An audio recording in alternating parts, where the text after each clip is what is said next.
We can't live a full, dignified life with the ability to question authority, to test ideas, to blow off steam if we don't have private communication. You can't do military strategy. You can't do human rights work. You can't do journalism. Full stop. Meredith Whittaker, tech boss and defender of privacy. I got the impression that by the end of your time at Google, you were kind of a thorn in management's side. It wasn't Meredith versus Google. There is a groundswell of sentiment within tech and outside of tech that is concerned with how do we make sure that we are collectively governing this powerful technology so that those who would do harm with it aren't those who are in control. From Bloomberg Weekend, this is the Mishal Husain Show. From social media bans to AI and military strikes and the destruction of jobs, debates about tech are all around us every day. I'm old enough to remember the 90s and the emergence of the companies that today we call big tech. Back then, they were largely seen as benign. They were full of exciting features that would connect us to people around the world, and they were free to access. Today, of course, the picture is much more complex. But even so, how many of us really think hard enough about how we use tech, the products we choose, and what those companies get out of us? Well, this conversation is with Meredith Whittaker, a tech boss who is different from her peers. Partly because her product, the messaging app Signal, is a non-profit, and also because it has a deep, and she says unshakable promise to barely collect your data, let alone sell it. If you're not a user of Signal, but you know you've heard about it somewhere, it's probably because of the moment last year when the then US National Security Advisor added a journalist to what should have been a classified group chat about military action in Yemen. It became known as Signalgate. So that's some of the background. But as Meredith Whittaker came into this studio, there was a live issue in the UK. The government's plans to make it impossible for under 18s to take or share nude images on their phones. She's got views on the principle of that and on how workable it is, as you'll hear. But I had questions too on whether everyone has the right to be private. What about crime, abuse, terrorism? Your views and questions are welcome on this, by the way. The email is mishalshow@bloomberg.net, and the broader context is, as ever, in the illustrated written version of this, which you can read at bloomberg.com/Mishal. Ultimately, I hope you find this conversation as compelling as I did, because Meredith Whittaker is able to see the irony in her world, to bring out the moments of humour, as well as make us think. Meredith, I guess I would just love to start by asking about your own journey towards what you do now, because you worked in big tech at Google for more than a decade. Yeah.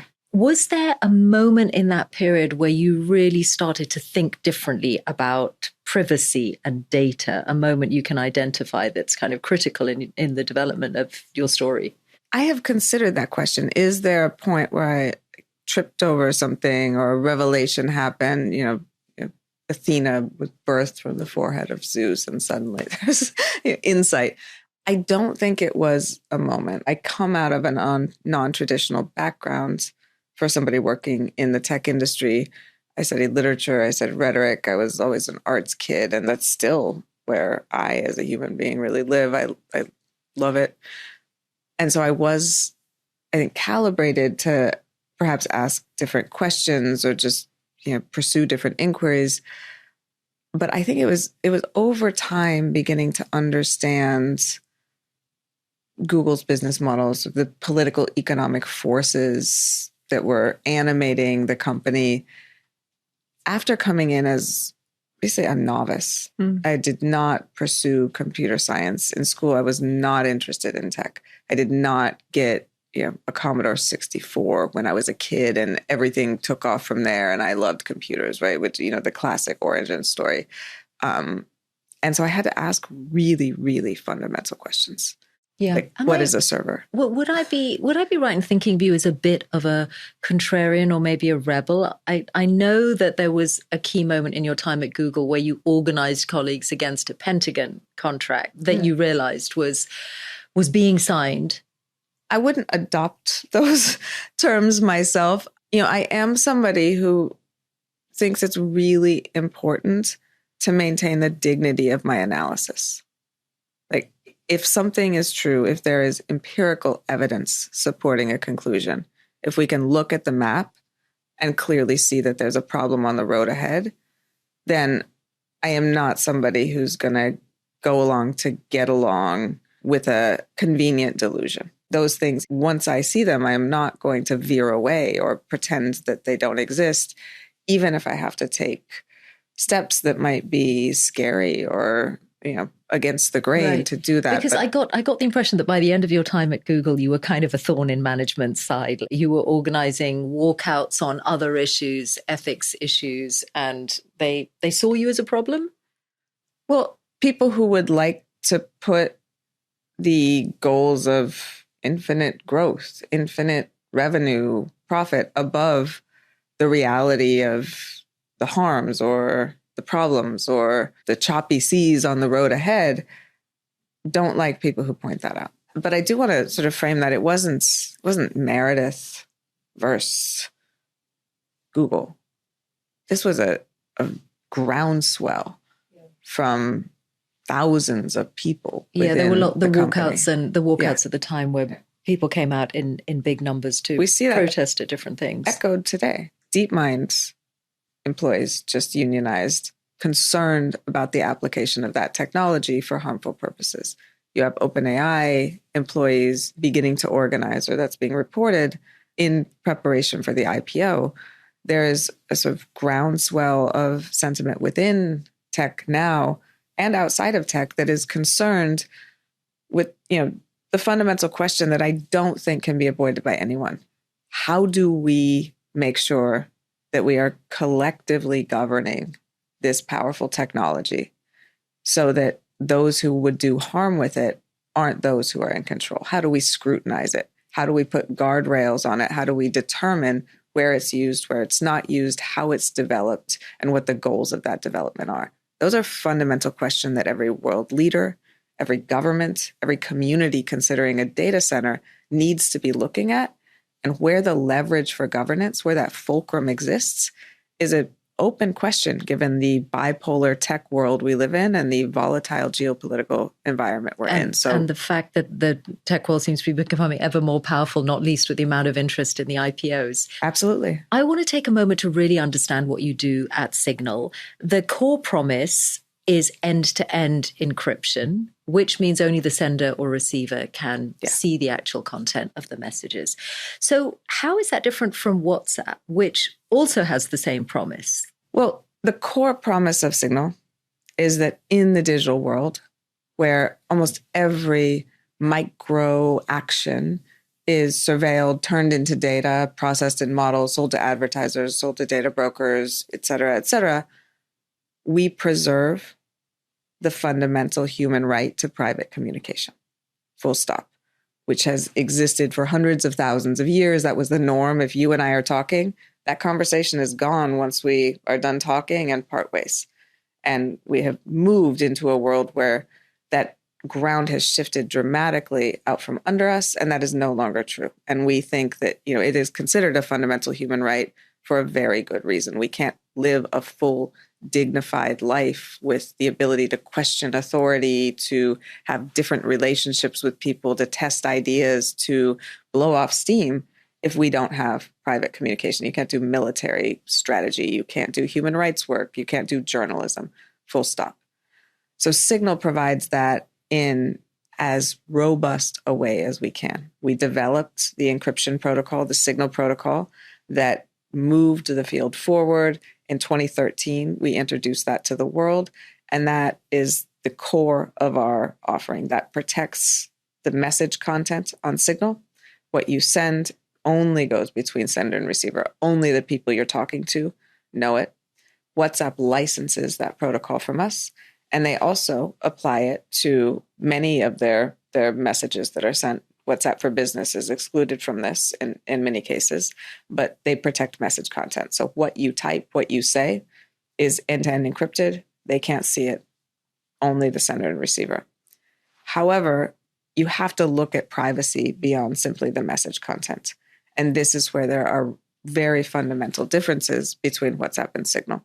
Signal also applies encryption to protect what is called metadata, but that is extremely intimate. It's extremely revealing data. It's your profile photo, your name, who you talk to, when you talk to them, who's in your groups, how often you chat. When did you text your oncologist? When did you text your therapist? When did you text your lawyer? When did you text someone or your best friend?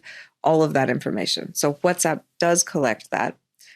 We don't. We go out of our way to collect as close to no data as possible. And we make that open source. Is it really that revealing, the other data, the message data? If someone can see that I wake up at 6 a.m. and I send a lot of messages at that time, and they might even know who I'm messaging, my mother, my colleagues, or people in other time zones, is that really so revealing of me? Oh, it absolutely can be.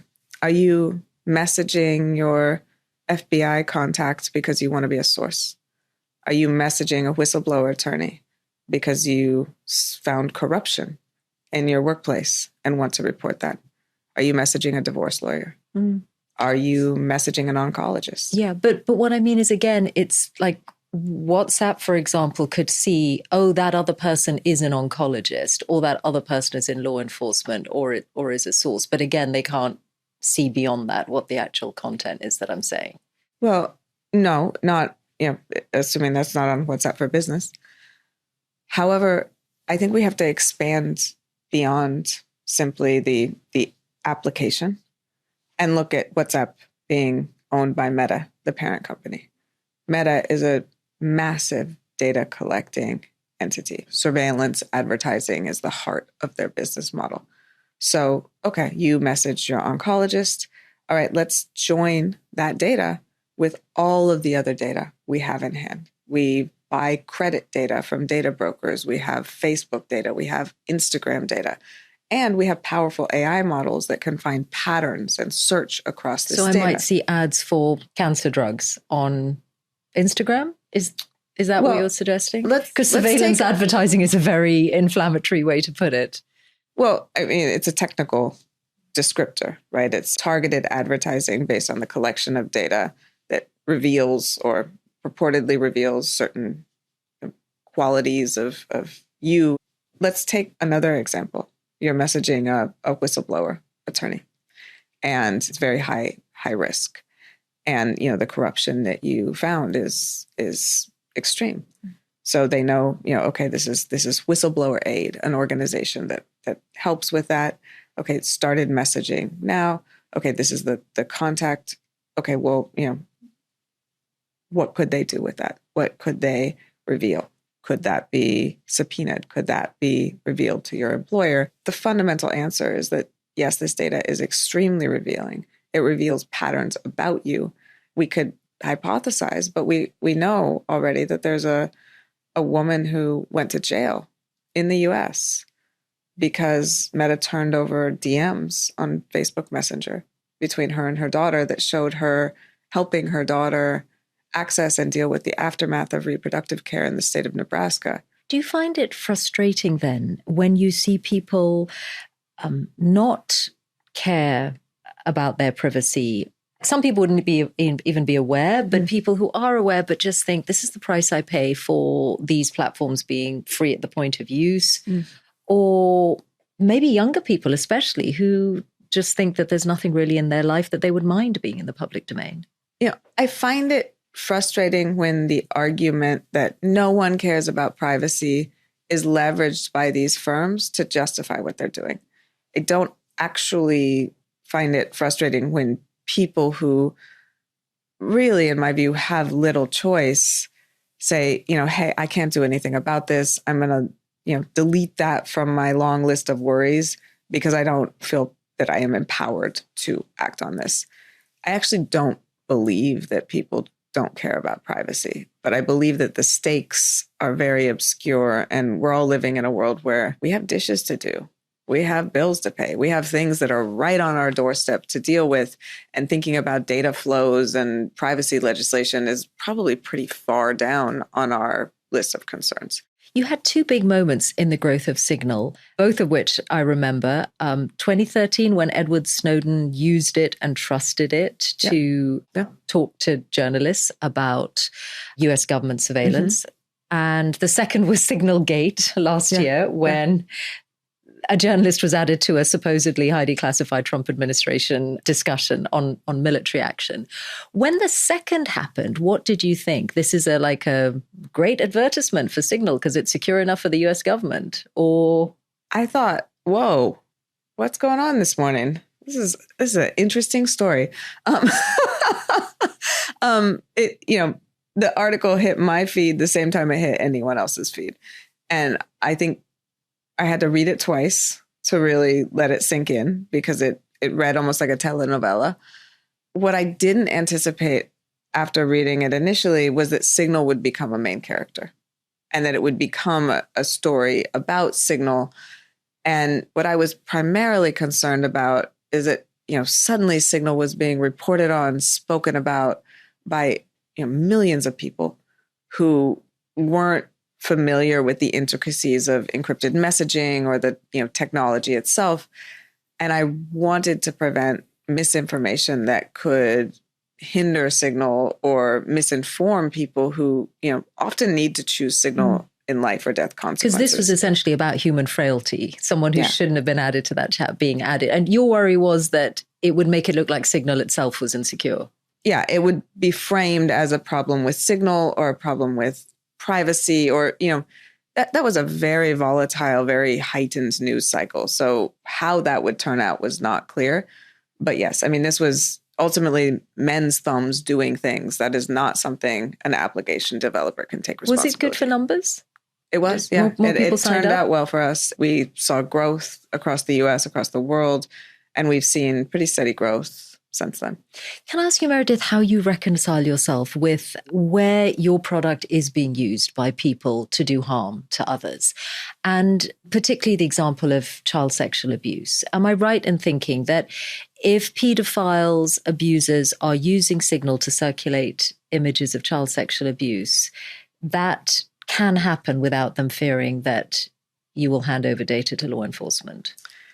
We go out of our way to not be a social media company. So we could pump our numbers fairly easily if we added things like broadcast channels or features that allowed you to find people with similar interests and you meet strangers on Signal. But Signal has made a very conscientious choice to stay in our narrow lane as an interpersonal communications app, which means you have to encounter the person you're talking to in some capacity that is not a viral find a friend feed. Yeah, that's outside the app essentially. Yeah. But once you do find that person, you can be sure that anything you share with them is free from outside. Yeah, that is Signal's promise. We are open source. We are, people audit our code regularly. We have the open source community looking at our code. We cannot collect that data. We cannot turn that data over. And, look, we limit the features that allow virality. We limit the features that allow mass distribution. And we do that very conscientiously. I also need to make a fundamental point that is, it is simply true that encryption either works for everyone or it works for no one. There is no way to have a golden key or a special backdoor or access just for the good guys. And do you ever struggle with that, knowing that there will be people who are using it for the most abusive possible images of children who are on Signal right now? Like, are there moments where you find that hard to reconcile or come to terms with yourself? The fact of child sexual abuse is horrifying to me. Absolutely. And I think we need to take that so seriously as a society that needs to get much, much better with looking gnarly problems in the face and actually tackling them. But I also struggle with the persistent focus on privacy as the purported barrier to solving these issues when we have most of the Epstein list walking around without consequences, when we have so few mechanisms to actually help children when they report a powerful figure in their community, when we are defunding the actual law enforcement officers who take this data, act on this data, move to prosecute the uncles, the fathers, the pastors who are perpetrating this abuse. Can I give you the example in the UK where many people would think you have to use every tool in the block, right? So you have to use the levers you're pointing to, and perhaps you have to use the levers in tech as well. So the UK government is moving towards making it compulsory for tech companies to ensure that children can't take or share nude images through their platforms. Is that workable, do you think? And if the UK compelled that, what would it mean for your presence here? Well, I'll start by saying there's never been more data accessible to law enforcement than there is now. That were law enforcement well-funded, were social services well-funded, they could act on, and often don't, often delay, or often simply don't have the capacity. So when we talk about every tool in the toolbox, we need to recognize that there are some tools that are not being picked up, and there are some tools that seem an obsessive focus of politicians who like to abstract these very difficult problems into the technical domain and pretend there is one technical fix they can apply to solve a problem that needs a social solution. But let's imagine this is one of many. What do you think of it? What do I think proposal? Of mass scanning of devices that would be age-gated? We put out a statement. Keir Starmer announced what seems to be a fairly hasty proposal to implement nudity scanning as a mandatory feature on all devices that would be sold or used in the UK, and that you could only opt out of this nudity scanning if you provided some sort of verification that you were above a certain age threshold. Correct. There are very few technical details on that system, but our position and our position on the client-side scanning debate that circled the online safety bill as well, now ACT, is that this constitutes very dangerous mass surveillance, that having a scanning system on your device that is going to, purportedly detect nudity can easily be weaponized by governments for political speech, for other content, and that we don't understand the technical mechanism by which this would be implemented, because my assumption is that there is no specification for this, but that we would be looking at a system that would likely phone home, so that's sending that data to governments, to tech companies, and ultimately comprise a mass surveillance system of permitted speech that would be implemented across everyone's device and pose real threats to Signal's ability to provide the robust privacy guarantees that militaries, governments, Ukraine, human rights workers, journalists, people around the world rely on, often for life or death. With all of the big brains in tech, you really don't think it's possible to refine the product in a way that protects children and does the age verification and the certain kinds of images without it having these, massive repercussions and implications that you're describing? Well, part of being a big brain in tech, I think, is really understanding the nature and the limits of what technology can do. And this isn't a question of go think harder, nerds, right? There are real limits to what tech can and can't do. And really, tech's coming up with new things all the time. Their marketing departments are talking about it all the time. But, if you look at the implementation layer, often what you're looking at is sticky tape and twine and a handful of legacy libraries that may or may not be suitable for purpose. The limits of your software, the limits of the memory that's running on your hardware. These are fundamental material limitations. And there is no technology that has been shown to do this in a way that is robust and safe. Yeah, I also just wondered that how sustainable your position is. I hear what you're saying, but it's not only the UK government that's really concerned on this front. The EU also had temporary legislation which just ran out, but it was essentially asking tech companies to voluntarily scan their platforms. Yeah, and we've taken the same position on that. On that. This does seem to be the way that governments are going. And if it is, can you imagine Signal not being available in the UK or the EU? Like, you threatened to walk over the online safety bill as it was then in the UK. Look, we don't really do PR, right? We have a position, and our position is we would rather exit a market than undermine the technical guarantees that people trust for their privacy. That doesn't change based on jurisdiction. It doesn't change based on year. And that's not something we take lightly. We're not just like flexing or being recalcitrant. That is recognizing that encryption requires a network effect, that a backdoor in any market compromises a door into Signal that would be weaponized by nation state adversaries. Signal is the only mass communications platform that provides the level of privacy that we provide. And we know that we have adversaries that are consistently searching for vulnerabilities in our code. Who do you mean? Who do we mean? Any government with a capable intelligence agency is spending some of that effort looking at Signal. Including your own government in the US. I don't have clearance to know that for sure. Yeah, but I'm just wondering if you mean Russia, China, or do you mean governments in the West? We know it has been represented to us that Russia is. We've seen kind of bounties for the delivery of vulnerabilities, meaning that they'll pay you if you can find a vulnerability they could exploit, that have been offered by the Russian government.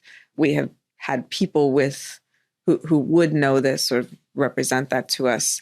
But if you look at the people who rely on this, heads of state, government officials, military strategists, investigative journalists, people reporting corruption, I think we need to just recognize that, yes, you have people who have a very vested interest in infiltrating those networks, in accessing that communication, in accessing that data, and will spend resources doing it. That's the objective function of an intelligence agency.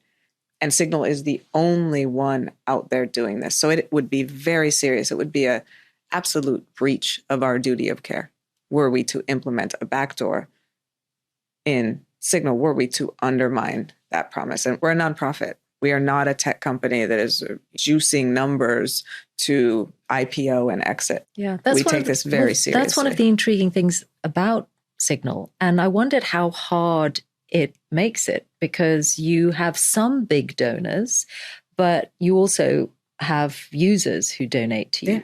So today, what are your annual running costs? What are the costs you have to cover? It's about $50 million a year, 50. And do you fall short in donations?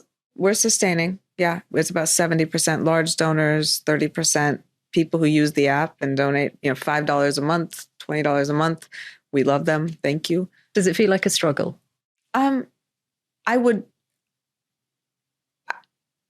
It's something I think about a lot. One of the real issues we're working with is that the economic engine of the tech industry as it's shaped now is surveillance. It's the collection and monetization of data. That's not alarmist. That is technically true.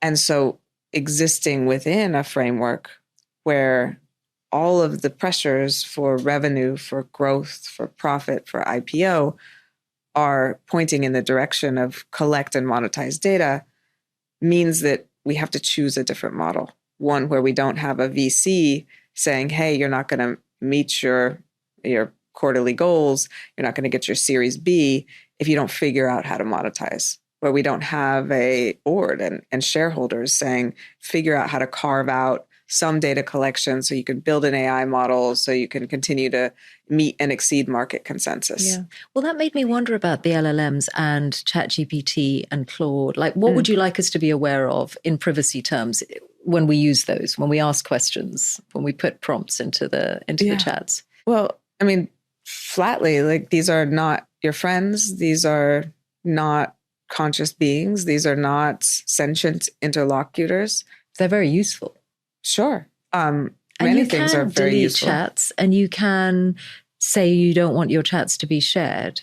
You can say all sorts of things, but ultimately the power to determine whether that happens or not is in the hands of the entity that is running that service. And those can be stored, those can be logged, those can be mined for more data, those can be tweaked slightly to calibrate the responses to your purported preference on behalf of, say, advertisers. So, maybe there's an airline that has paid to advertise, and instead of showing ads, perhaps, and I'm working with a hypothetical here, we don't have evidence of this, but this is very much in the realm of the possible.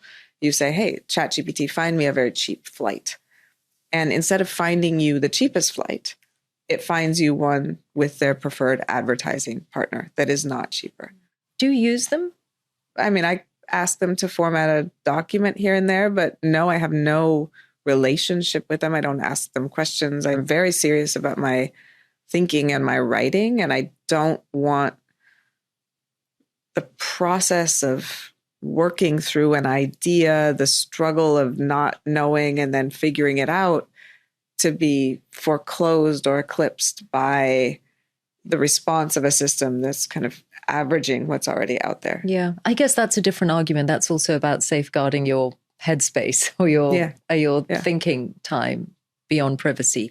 The next generation or the next layer of all these models is the more autonomous personal assistant type thing.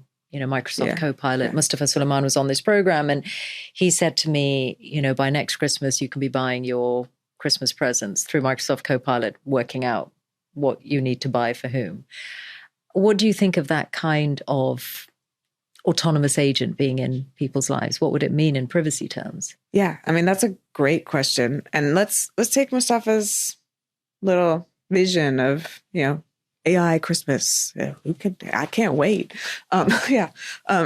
Everyone's getting a gift certificate to Microsoft Copilot. But what would that mean, right? So we have a Windows laptop that's running Copilot, and I say, hey, Copilot, I don't want to live my life. I would like you to live it for me. And I don't really want to think about the warm feelings I have for those that I'm buying gifts for, or think about what they might actually love, or, engage in that like generous interpersonal communal feeling that maybe should be at the heart of Christmas. Who knows? But I don't have the time for that. I'm going to play pickleball or whatever the thing I am doing. And I would like you to do that for me. And I would like you to figure out what gifts to buy. I would like you to consult with my siblings group chat and see, what our family might like. I would like you to buy those gifts, and I would like you to figure out how to get them to the right place. Well, okay, that would need access to my credit card. That would need access to my browser to pretend it is me, to drive through that browsing history to find those things. If it's accessing my siblings group chat, that would need access to my Signal.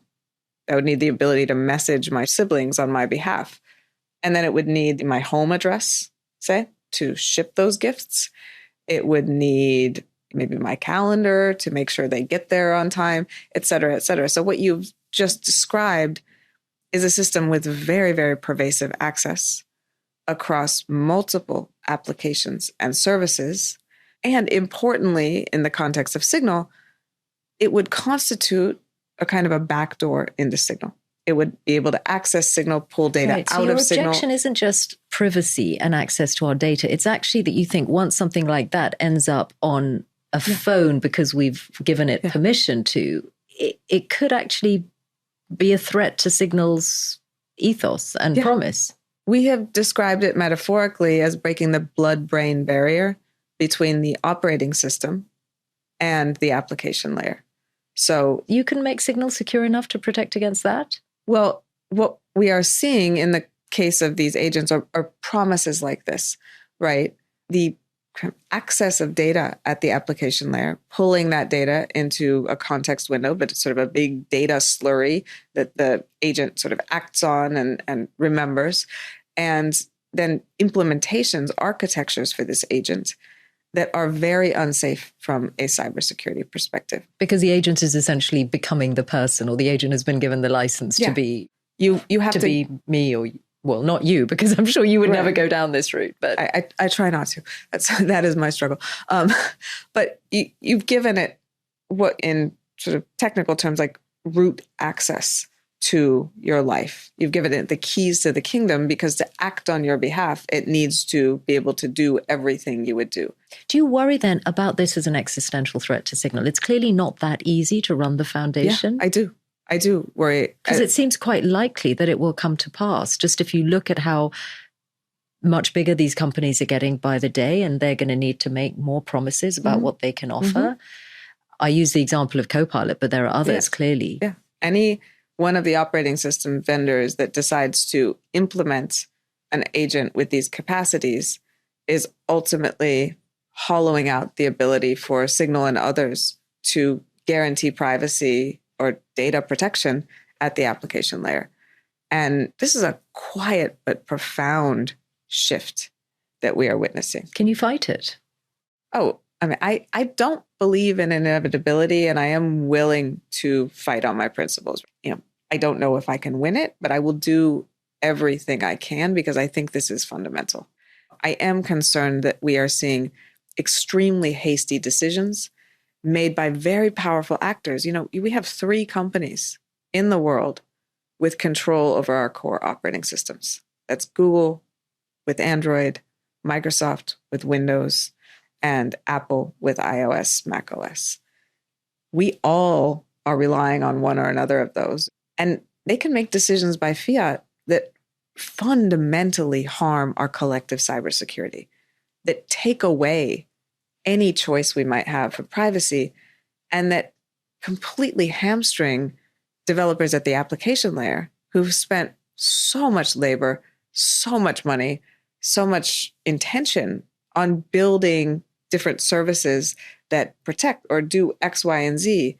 So we are seeing, ironically almost, in the name of AI agents, a move of agency away from the application layer, away from the user, away from the consumer who uses these devices, back into these centralized companies. Give us some advice then, because I think I could take away, okay, wherever you have the option to tick the box saying to limit the use of your data, do it. But I think you're also telling me that you don't really trust in what you get back for saying, don't use my data, I don't want it shared. Or well, look, I think we have evidence that simply trusting is not a sound conclusion. I do come from maybe an old school where I think you should verify then trust.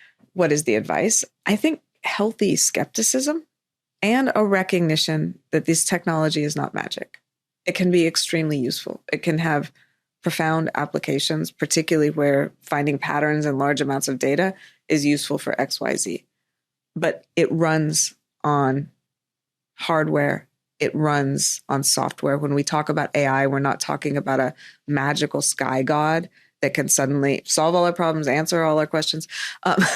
We are talking about a statistical model that is then embedded in a hardware software system using software libraries, implementing choices on the user interface level that are made by people that are susceptible to vulnerabilities. Tell me what you do in your own life, because Signal for messaging, what else? What is common in the rest of our lives that you never use and you think we should? Like when you go for a run, do you put it on Strava?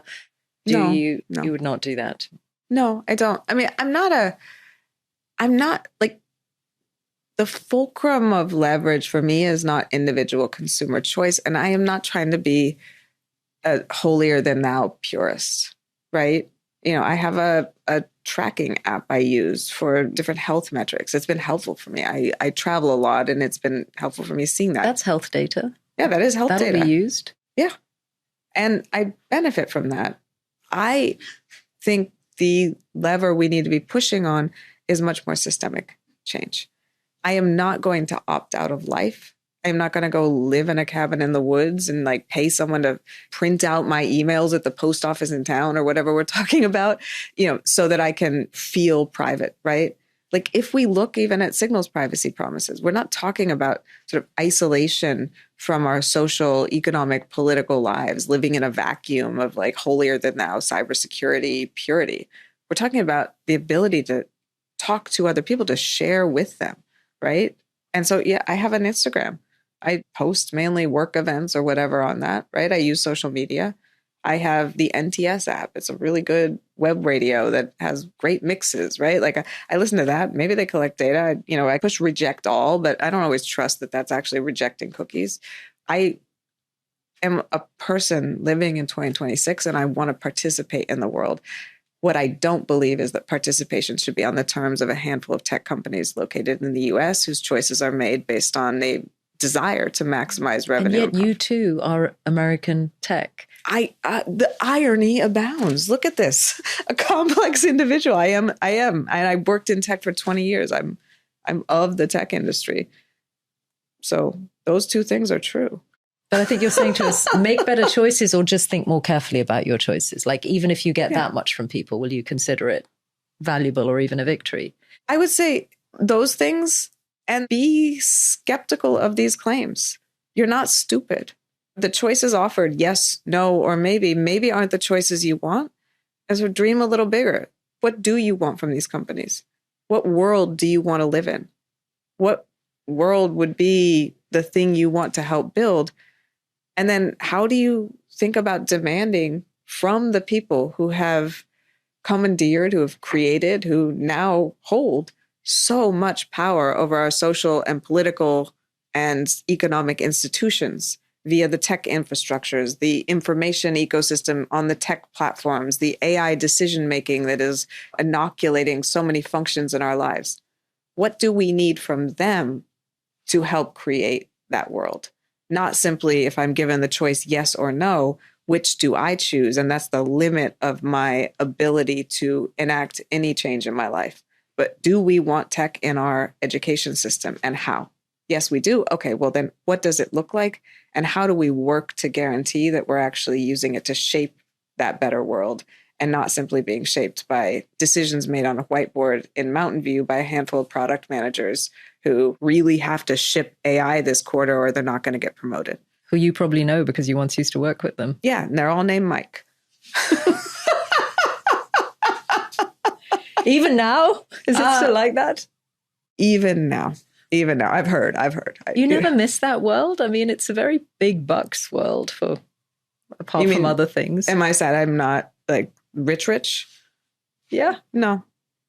Like I'm hood rich. I'm happy being hood rich. I don't need to be rich. What does hood rich mean? It means rich in the context of the neighborhood you come from, right. not rich in the context of complaining about the champagne on your private flight. And your hoods are both New York and Paris, so you get the. I'm like, don't cry for me. Meredith Whittaker, thank you so much. It was great. Thank you.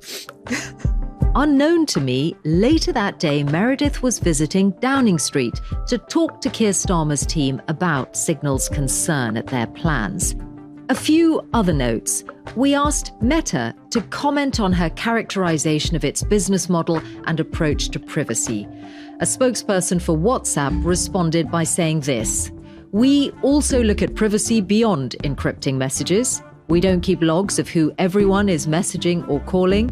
We do not track the messages people are sending one another for ads. We do not sell user data." We approached Google, too, on Meredith's assessment of their business model, but we've had no response. And that AI Christmas thought?